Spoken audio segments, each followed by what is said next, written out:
कहानी की शुरुआत हांगकांग के एक बिजी पोर्ट से होती है, जहां क्रेन्स कंटेनर्स को शिप्स पर लोड कर रही थी और अब यहां से ये कंटेनर्स टाइट सिक्योरिटी में अलग अलग जगहों पर भेजे जा रहे थे। और इन्हीं कंटेनर्स में से एक के अंदर पैसों के ढेर के साथ इवान मार्केज नाम का एक आदमी भी मौजूद था।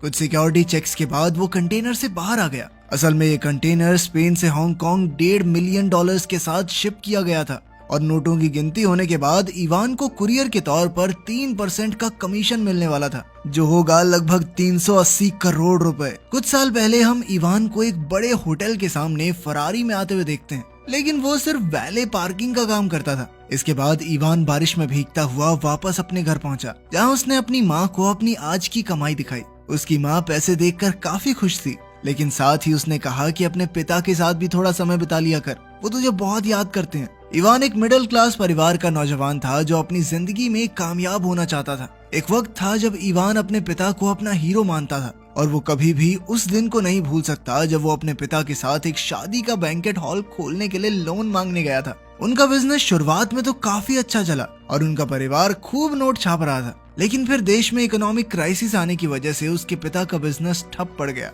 और तब उसने ठान लिया कि वो कभी गरीबी में नहीं जिएगा। रिसेशन के बाद इवान के पिता अक्सर टीवी के सामने शिकायत करते रहते। इसके चलते इवान को उनसे चिढ़ होने लगी। कुछ करना धरना है नहीं, सारा दिन बस सरकार को गाली देनी है। इसी दौरान इवान वैले का काम करने लगा, लेकिन वो हमेशा किसी बिजनेस अपॉर्चुनिटी की तलाश में रहता। अपने पिता से बिल्कुल उल्टा, वो सिस्टम से चिपक कर रहने में विश्वास नहीं रखता था। खैर एक दिन उसने अपने दोस्तों के साथ अपना बिजनेस प्लान शेयर किया, जिसमें वो एक बेकार से फ्लैट को खरीद के उसको बढ़िया बना के बेचने वाला था। लेकिन उसके दोस्तों को इस आइडिया में कोई दिलचस्पी नहीं थी और साथ ही उनके पास लगाने के लिए पैसे भी नहीं थे। जिस पर इवान ने कहा कि तो क्या हो गया, बैंक से लोन ले लेंगे। पर उसकी बातें सुनकर उसके दोस्त उस पर हंसने लग गए। अपनी वैले की नौकरी पर इवान और उसके दोस्त ने मिस्टर लैरिस नाम के एक आदमी को देखा, जो कि मौजूदा सरकार में एक मंत्री था, लेकिन उस वक्त वो बहुत ज्यादा नशे में था। इवान ने सामने से उस आदमी को घर छोड़ने का ऑफर दिया, जिसके लिए वो आदमी तुरंत ही तैयार हो गया। इवान उस आदमी के ब्रीफकेस को खोलने के लिए बेताब था और खुशकिस्मती से उसे इस चीज के लिए काफी टाइम भी मिला। उस ब्रीफकेस के अंदर पैसों का ढेर देखकर वो हैरान रह गया और उसने तुरंत ही कुछ नोट निकाल लिए। थोड़ी देर बाद जब वो लोग उसके घर पहुंचे तो इवान सीधा उस औरत से मिला जिसके लिए वो पॉलिटिशियन काम करता था। इवान का मानना था कि वो इस नशेड़ी से बेहतर काम कर सकता है, उसे फर्क नहीं पड़ता चाहे उनका बिजनेस जो मर्जी हो। उसने ये भी बताया कि पॉलिटिशियन पीठ पीछे उनसे चोरी कर रहा था। पैसे तो उसने निकाल ही लिए थे, तो उसकी बात सच निकली। साथ ही मैरी को इवान का कॉन्फिडेंस बहुत अच्छा लगा और फिर उसने इवान को डिलीवरी के लिए 10,000 यूरोज ऑफर किए, जिसे इवान खुशी खुशी पहुंचाने के लिए तैयार हो गया।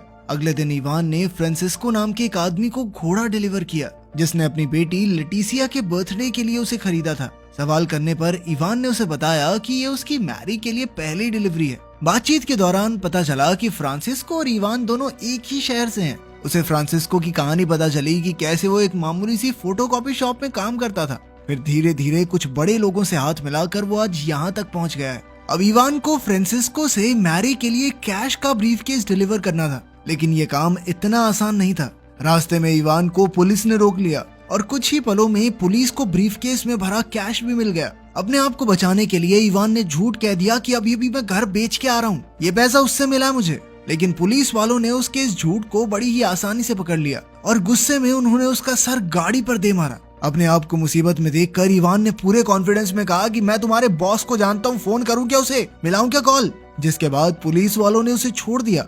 असल में ये पुलिस वाले मैरी के लिए ही काम करते थे और ये सब उसकी ही प्लानिंग थी ताकि वो इवान की वफादारी को परख सके। डिलीवरी हो जाने के बाद इवान को उसके पैसों के साथ साथ बोनस भी मिला ताकि वो कुछ नए कपड़े खरीद ले। समय बीतता रहा और अब मैरी और इवान एक दूसरे के करीब आ गए थे। अगले दिन इवान की मुलाकात मैरी के पति फ्रांसिस से हुई, जो एक बहुत बड़े डायमंड स्मगलर का बेटा था और साथ ही उनका फॉरेन करेंसी ट्रैफिकिंग का भी बिजनेस था। उस दिन इवान का काम एक बेल्जियन कुरियर का था। इवान अपनी कुरियर की नौकरी से बहुत खुश था। वो बढ़िया पैसे कमा रहा था और साथ ही महंगी गाड़ियां चलाता। फ्रांसिस्को, जिसे लोग पाको के नाम से भी जानते थे, अपने बहुत ही अमीर क्लाइंट्स के काले पैसे को साफ करने का काम करता था और इसमें फ्रांसिस और मैरी उसकी मदद करते थे। वो इवान को कैश से भरे हुए ब्रीफकेसेस देता था जो उसे बेल्जियम पहुंचाने होते थे। एक दिन इवान लेटिशिया से बात कर रहा था जब उसे पाको ने देख लिया।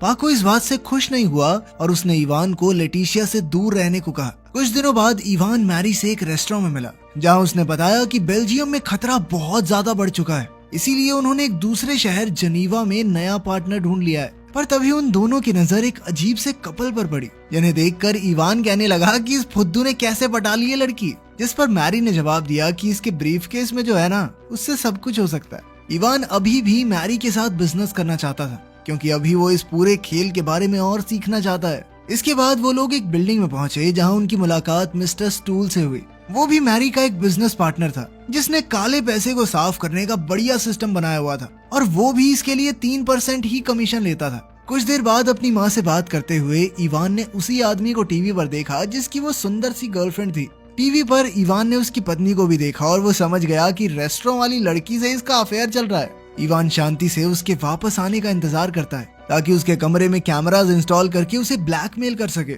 उस आदमी का नाम लुइस था और इवान ने उसके कमरे में घुसने के लिए एक क्लीनर को थोड़े पैसे भी दिए, लेकिन बदकिस्मती से रेस्टोरेंट के सिक्योरिटी ऑफिसर यानिक ने उसे रंगे हाथों पकड़ लिया। पर असल में तो यानिक भी उतना ही हरामी था, उसको सिर्फ इवान के मुनाफे का एक हिस्सा चाहिए था। जिसके बाद यानिक ने खुद कैमरा इंस्टॉल किए। इसके बाद जो वीडियो एविडेंस उन्हें मिला वो लुइस को ब्लैकमेल करने के लिए काफी था। इवान को पूरा भरोसा हो गया कि यानिक उसका एक बहुत बढ़िया पार्टनर बन सकता है, क्योंकि ताकतवर होने के साथ साथ उसका दिमाग भी बहुत तेज था।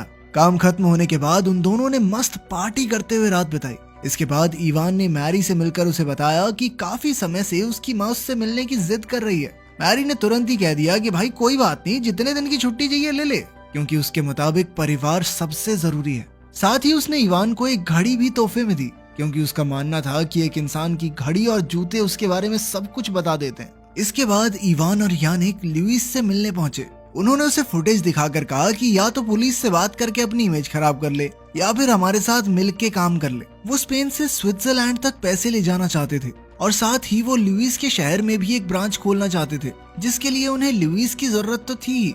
शुरुआत में तो लुइस थोड़ा हिचक रहा था, लेकिन मजबूरन उसे उनकी सारी शर्तें माननी पड़ी। इसके बाद उनकी लुइस से डील हुई कि वीडियो डिलीट करने के बदले में वो उन्हें सारे मेन बंदों से मिलवाएगा। शुरुआत में इवान को इस बात का अंदाजा नहीं था कि पुलिस की एक स्पेशल यूनिट इस इवेंट पर नजर रखे हुए थी, और यहीं से हेड इंस्पेक्टर रॉय को इवान के बारे में पहली बार पता चला। जल्द ही लुइस के सपोर्ट और बैकिंग के साथ इवान बड़े बड़े लोगों से मिलने लगा और उनका बिजनेस कैसे काम करता है समझता चला गया। साथ ही लुइस ने इवान को अपना खास बताते हुए उन लोगों में उसका भरोसा भी बनवा दिया। इसके बाद इवान मैरी से मिला और उसे अपने नए बिजनेस के बारे में बताया, लेकिन मैरी को सिर्फ एक बात की चिंता थी कि फ्रांसिस्को उसकी इस हरकत से खुश नहीं होगा। उसे नहीं अच्छा लगेगा कि दो नए लड़के उसके क्लाइंट्स छीन रहे हैं, क्योंकि अगर इवान और यानिक उनका काला पैसा साफ नहीं करेंगे तो फ्रांसिस्को करता। लेकिन इवान का मानना था कि इस धंधे में सबके लिए काफी पैसा है, और साथ ही उसने वादा किया कि वो फ्रांसिस्को के क्लाइंट नहीं खींचेगा। रात साथ बिताने के बाद इवान मैरी को रुकने के लिए कहता है, लेकिन मैरी ने कहा कि वो क्रिसमस अपने परिवार के साथ ही मनाना चाहती है। जब इवान अपने परिवार से मिलने मैड्रिड आया तो वो बहुत सारे तोहफे लेके आया उनके लिए, लेकिन उसके पिता बिल्कुल भी खुश नहीं थे, क्योंकि वो 1% उसके काम के बारे में नहीं जानते थे। वो लगातार इवान से उसके काम के बारे में पूछने लगे। इवान ने ऐसे ही कह दिया कि कुछ बड़े लोगों के साथ इंपोर्ट एक्सपोर्ट का काम करता हूँ मैं, लेकिन उनकी ये बातचीत जल्द ही बहस में बदल गई। अपने पिता से लड़ाई करने के बाद इवान अपने पुराने दोस्तों से मिलने गया, और अब वो पुराने फ्लैट्स को खरीद कर नया बना के बेचने का काम ही कर रहे थे। कुल मिलाकर उन्होंने इवान का ही बिजनेस आइडिया चुरा लिया था, जैसा कि इवान ने उन्हें सालों पहले करने को कहा था। समय बीतता गया, पैसे आते गए और इवान का बिजनेस फलता फूलता रहा। ऐसे ही एक मीटिंग के दौरान उसकी मुलाकात फ्रांसिस्को और लेटिसिया से हुई। फ्रांसिस्को इस बात से नाराज था कि इवान उसके क्लाइंट्स को अपनी तरफ कर रहा है, और उसने इस बारे में इवान को चेतावनी भी दी। लेकिन जब उसके बाद भी इवान नहीं माना तो फ्रांसिस्को ने अपने कुछ आदमियों को इवान और यानिक को सबक सिखाने के लिए भेजा। वो सिर्फ ये दिखाना चाहता था कि उसके इलाके में बिजनेस करने का उन्हें कोई हक नहीं है। इस हादसे के बाद भागने की बजाय इवान ने फ्रांसिस्को का सामना करने का फैसला किया, और उसने उसे यकीन दिलाया कि वो फ्रांसिस्को की क्लाइंट्स को नहीं छेड़ेगा। साथ ही उसने फ्रांसिस्को को कहा कि सर देखो, मैं आपके एरिया में काम कर रहा हूँ ना, आप प्रॉफिट का 30% ले लो। उसकी ये बातें सुनकर फ्रांसिस्को बहुत ज्यादा खुश हो गया। इस दौरान इवान ने बहुत पैसे कमाए, और इसी के चलते उसमें कुछ ज्यादा ही गुरूर आ गया था। और जब मैरी ने उसके बदलते बर्ताव के बारे में कुछ कहा तो वो गुस्सा हो गया। उसका मानना था कि जो सबसे ज्यादा पैसे लेके आ रहा है उसकी इज्जत तो करनी पड़ेगी। खैर, मैरी ने उसे ये भी बताया कि उसके पति को फ्रांसिस्को पर चल रही इन्वेस्टिगेशन के बारे में खबर मिली है, और इसीलिए उसने इवान को इस सब से दूर रहने को कहा। लेकिन इवान ने उसकी सलाह नहीं मानी और अपना बिजनेस और बढ़ाने का प्लान बनाया। कुछ समय बाद इवान की नजर एक पार्टी के बाहर खड़े अंडरकवर पुलिस वालों पर पड़ी और उसने उनके पास जाकर कहा कि अपने बॉस के पास ले चलो। वो पुलिस वाले उसे पुलिस स्टेशन ले गए, जहां इवान की मुलाकात इंस्पेक्टर मैनुअल रॉय से हुई, जो उस समय इंक्वायरी का इंचार्ज था। इवान ने कहा कि मैं पुलिस की मदद करने को पूरी तरह तैयार हूँ और मेरा बॉस है फ्रांसिस्को, मैं तो सारे पैसे उसी को देता हूँ, उसके बारे में तो मैं पूरी जानकारी दूंगा।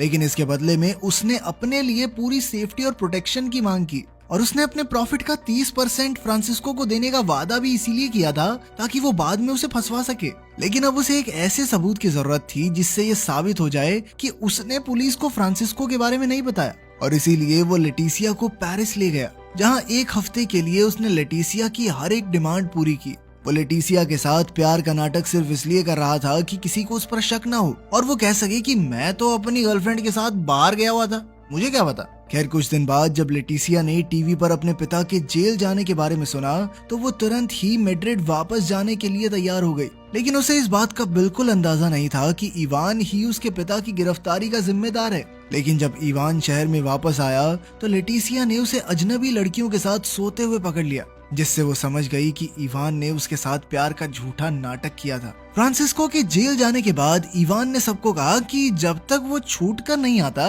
तब तक उसके क्लाइंट मैं संभाल लेता हूँ। लेकिन मैरी और उसके पति फ्रांसिस को ये सही नहीं लगा, क्योंकि पुलिस के पास फ्रांसिस्को के क्लाइंट्स की जानकारी होगी और उनका काम करने के चक्कर में वो फंस सकता है। इवान ने उनकी बात मान ली और अभी के लिए अपना बिजनेस बंद कर दिया। उसने अपने सारे बचे हुए पैसे मैड्रिड में पार्टी करते हुए उड़ा दिए और जब पैसे खत्म हो गए तो इवान अपने घर वापस आ गया, जहां पहुंचकर उसे पता चला कि उसके पिता गुजर गए थे और उसकी माँ को अब मदद की सख्त जरूरत थी।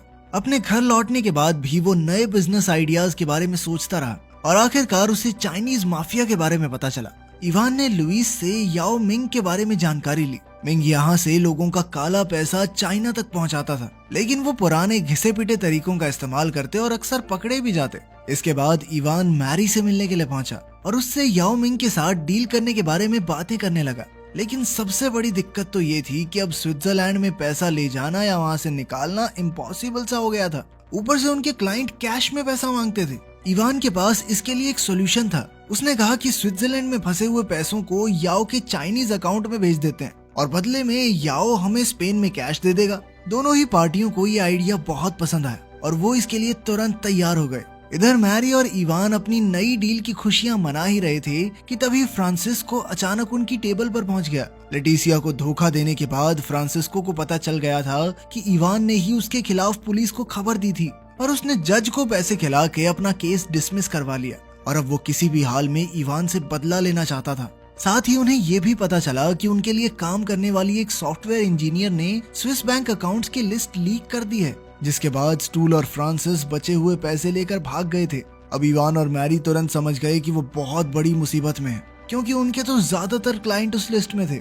अब पुलिस उनका पीछा कर रही थी तो उन्होंने भागने की पूरी कोशिश की, लेकिन अचानक से उनके चाइनीज क्लाइंट के कुछ आदमियों ने आकर उन्हें पकड़ लिया, जिसके बाद उन दोनों को याओ मिंग के पास ले जाया गया, जो कि खुद भी बहुत बड़ी मुसीबत में था, क्योंकि पुलिस उसका भी पीछा कर रही थी। मिंग को लग रहा था कि इवान ने उसके बारे में पुलिस को बताया है और इसी चक्कर में वो इवान और मैरी दोनों को मारना चाहता था। जैसे ही याओ इवान पर गोली चलाने ही वाला था, तभी इवान ने जल्दी से एक प्लान बनाया, जिसके मुताबिक उसने याओ से वादा किया कि वो खुद उसके पैसे को मंजिल तक पहुंचा के आएगा। उसने याओ को भरोसा दिलाया कि वो कैश से भरे कंटेनर में खुद छुपकर स्पेन से हांगकांग तक याओ के सारे पैसे ट्रांसफर कर देगा। ये प्लान रिस्की जरूर था, लेकिन इकलौता ऐसा प्लान था जिसमें इवान जिंदा बच सकता था। साथ ही अगर इवान हांगकांग पहुंच गया तो याओ को ये डर नहीं होगा कि वो पुलिस से बात कर सकता है। प्लान के मुताबिक इवान बिल्कुल सही सलामत हांगकांग पहुंच गया और अब 3% मिलेंगे ये सोचकर वो बहुत खुश था। लेकिन अचानक से पुलिस वालों ने आकर उसे गिरफ्तार कर लिया,